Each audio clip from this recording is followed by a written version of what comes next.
Kalau misalnya kita di sini kebutuhan hariannya sekitar 2 liter nih ya. Iya. Kalau misalnya di tempat yang panas, apalagi dengan aktivitas yang banyak gitu ya, perbanyak. Harus lebih dari itu gitu. Jadi usahakan lebih dari 2 liter.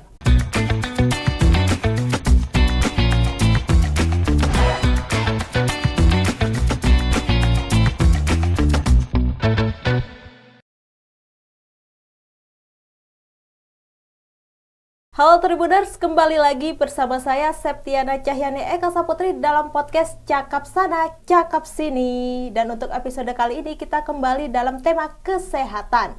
Dan kali ini topiknya membahas tentang pentingnya menjaga kesehatan haji bagi jemaah haji. Dan di studio Tribun Jatim Network Malang ini telah hadir narasumber Dr. Khodijatur Rohimah, Dokter Umum RSI Unisma Malang. Selamat siang Bu Dokter. Selamat siang. Ya, sehat ya Bu? Alhamdulillah sehat. Sehat ya Bu. Mungkin boleh disapa dulu Tribuners yang ada di rumah Bu Dokter. Oke. Selamat siang Tribuners yang ada di rumah. Perkenalkan saya Dr. Khodijatur Rohimah dari Rumah Sakit Islam Unisma Malang. Baik, terima kasih Bu Dokter telah menyapa Tribuners yang ada di rumah dan telah hadir di studio Tribun Jatim Network Malang ini. Dan langsung saja ke pertanyaan pertama ya Bu Dokter. Seberapa penting menjaga kesehatan haji saat menunaikan ibadah haji bagi jemaah haji itu sendiri? Yang pasti sangat penting sekali ya. Karena ya kita tahu sendiri haji itu kan prosesnya lama ya. Bukan yang sehari 2 hari gitu, enggak. Bahkan sampai 1 bulan atau bahkan sampai 40 hari gitu. Jadi kesehatan itu sangat penting. Karena selain waktunya yang panjang, kita juga pergi ke tempat yang kita tidak biasa sebelumnya gitu, baik itu dari segi cuaca maupun aktivitasnya gitu. Jadi butuh kesehatan yang benar-benar fit supaya bisa beradaptasi dengan baik gitu di sana. Seperti itu ya Bu Dokter ya. Dan Bu Dokter, bagaimana tahapan pemeriksaan kesehatan haji ini sebelum pemberangkatan haji dimulai? Untuk sebelum pemberangkatan sendiri ada 3 tahap sebenarnya. Jadi yang pemeriksaan pertama itu ketika calon jamaah haji pertama kali mendaftar sebelum mendapatkan porsi hajinya. Itu biasanya dilakukan bisa di puskesmas atau di rumah sakit.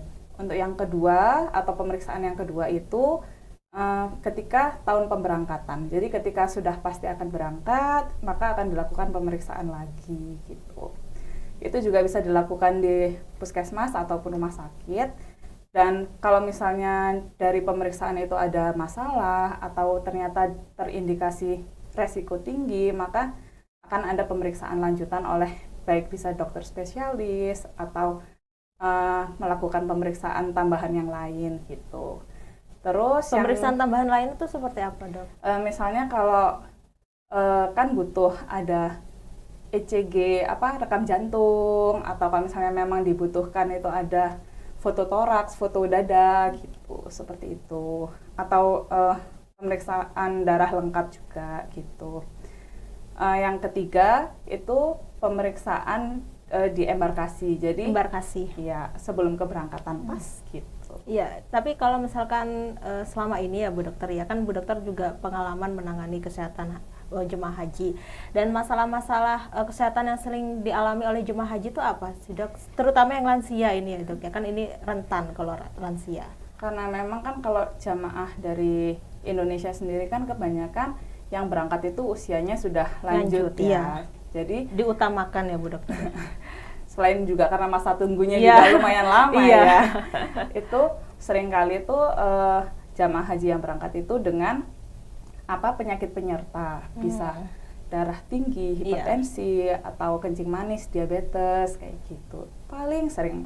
Jadi itu butuh pemeriksaan lebih lanjut gitu. Butuh pemeriksaan lebih lanjut. Nah, kalau misalkan kayak lansia-lansia atau enggak jemaah haji mengalami penyakit resiko kronis gitu ya Bu Dokter, seperti diabetes dan lain-lain, itu nanti bisa menunda pemberangkatan atau diperbolehkan berangkat.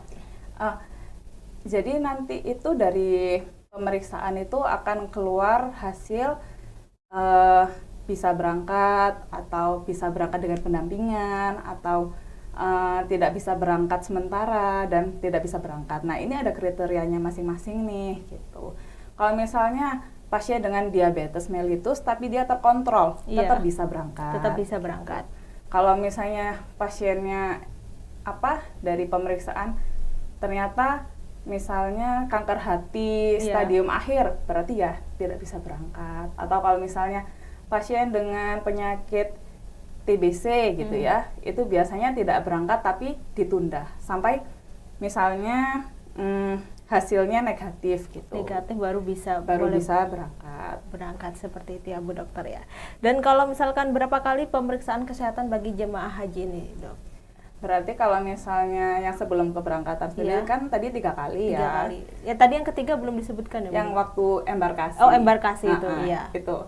Terus mungkin tambahannya yang rutin ketika pulang nanti. Itu jadi berapa 4 kali. 4 kali. Secara totalnya gitu. Kalau tidak ada hambatan apa-apa ya. Kecuali kalau misalnya memang ada penyakit-penyakit bawaan ya mungkin pemeriksaannya akan lebih dari itu gitu. Lebih dari itu seperti apa? Jadi misalnya kalau didapatkan pasien dengan resiko tinggi di puskesmas gitu ya berarti dia akan dirujuk. Jadi kan dirujuk ke rumah sakit gitu untuk pemeriksaan lebih lanjut. Berarti kan dia pemeriksaannya lebih dari yang lain, lebih dari yang pada umumnya gitu. Seperti itu ya Bu Dokter. Dan untuk tahun ini, untuk jemaah haji 2023, apakah masih mewajibkan untuk vaksin meningitis Bu Dokter?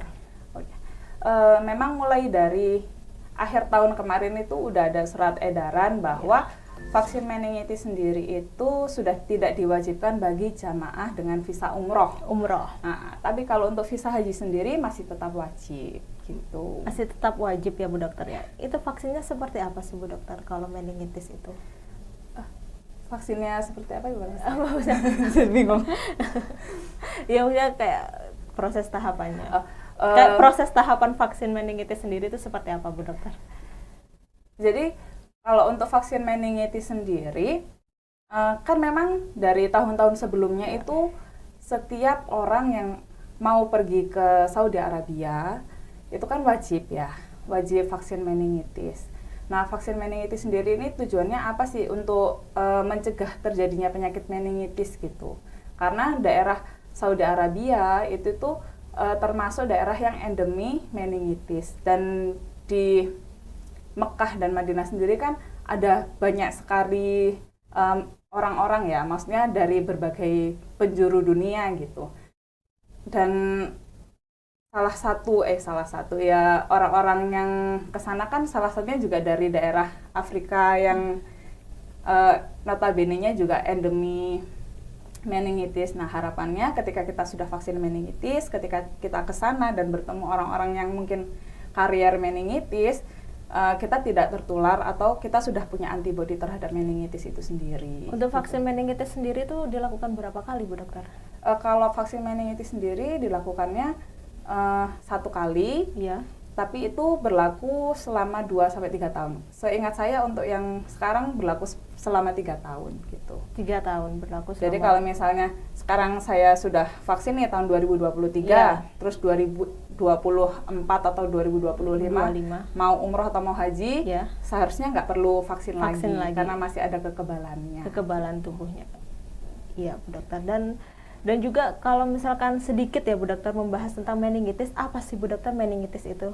Meningitis sendiri itu kan penyakit radang selaput otak gitu.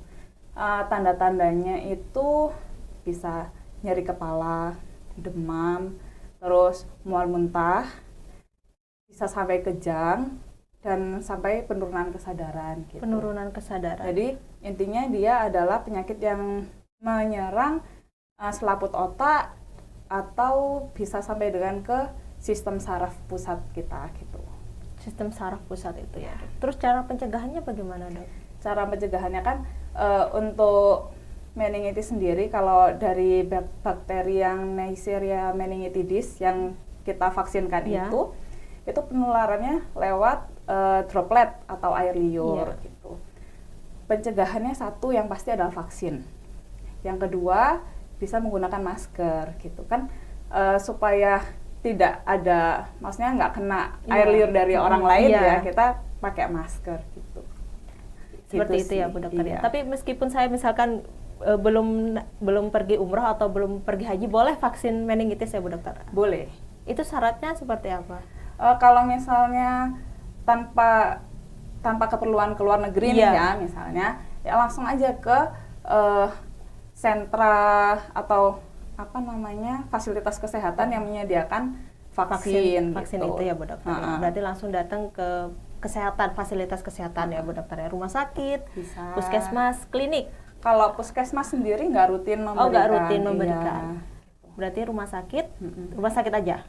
Rumah sakit, klinik juga ada. Cuman kalau misalnya dibutuhkan untuk keluar negeri nih ya, bukan hanya ke umroh atau haji gitu, dibutuhkan rumah sakit atau klinik yang memang tersertifikasi bisa memberikan ICV.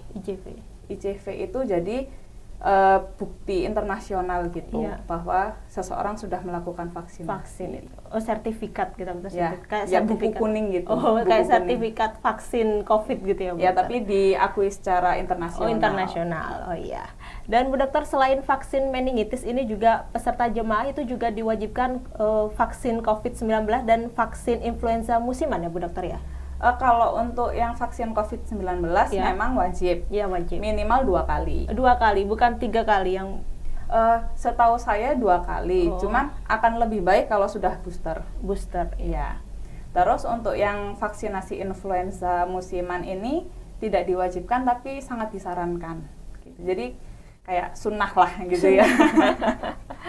Berarti sunnah gitu ya Bu Dokter ya, nggak diwajibkan, nggak vaksin nggak apa-apa gitu. Kalau vaksin ya silahkan gitu ya Bu Dokter ya. Ya, dan Bu Dokter, kan cuaca di Mekah ini kan saat ini mencapai 45 derajat Celcius, itu panas banget ya Bu Dokter ya. Panas banget. Dan juga ini bagaimana sih Bu Dokter bisa membagi tips buat para jemaah haji yang sedang berangkat haji ini tetap sehat dan bugar? Karena di sana kan suhunya benar-benar tinggi ya. Jadi resiko kesehatan yang mungkin muncul itu salah satunya dehidrasi. Dehidrasi. Nah, cara untuk menjaganya supaya tidak terjadi dehidrasi, yang pasti kita harus banyak-banyak minum air. Minum air putih. Kalau misalnya kita di sini kebutuhan hariannya sekitar 2 liter nih ya. Kalau misalnya di tempat yang panas, apalagi dengan aktivitas yang banyak gitu ya, perbanyak. Harus lebih dari itu gitu. Jadi usahakan lebih dari 2 liter. Kemudian gunakan payung. Kalau bisa bawa payung gitu. Tujuannya apa? Supaya kalau misalnya di tempat yang terik kita tetap terlindung gitu ya. Terus gunakan pakaian yang nyaman. Jadi pastikan ketika kita menyerap keringat gitu selain menyerap keringat, yang longgar juga. Kan kalau misalnya terlalu sempit juga kita nggak nyaman. Nggak nyaman bergerak.